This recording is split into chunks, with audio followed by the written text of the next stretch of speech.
אצלנו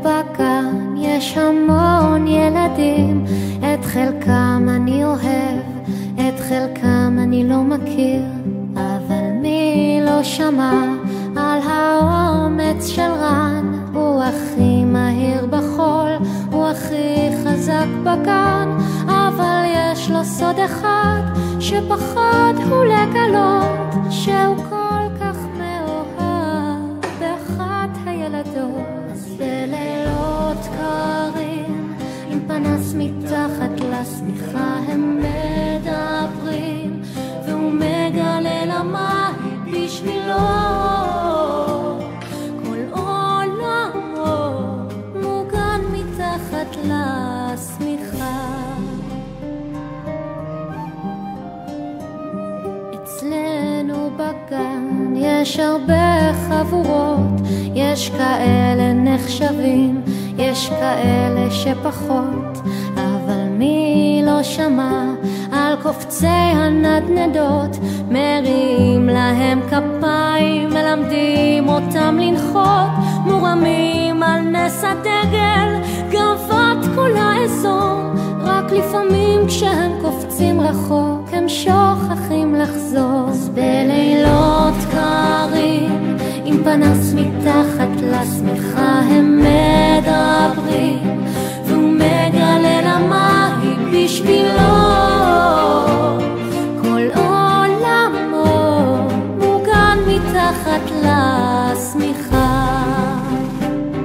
אצלנו בגן נפרדים בשמחה, כי היום לא ארוך ונפגשים שוב מחר, חוץ מאלה שפתאום לא חוזרים יותר לגן, אמרו לי שהם רק עברו דירה מעבר לענן. אז בלילות קרים עם פנס מתחת לשמיכה הם מדברים, והוא מגלה למה היא בשבילו, היא בוכה כשהוא מציע לה להיות כל עולמו בערב שלפני המלחמה.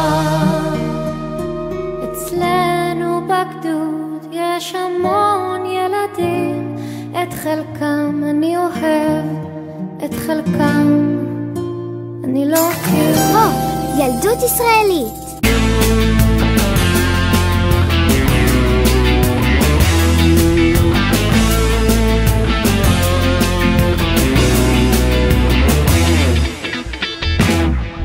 בשמיים יפה התכלת, ואני מצייר עננים, אז אומרים ההורים הוא ילד, גם אנחנו היינו קטנים. הגדולים שואלים הוא ילד, מה תרצה לעשות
לפעמים אני עצוב ולפעמים שמח, לפעמים אני זוכר ולפעמים שוכח, לפעמים אני שבע, לפעמים רעב, לפעמים אני כועס ולפעמים אוהב.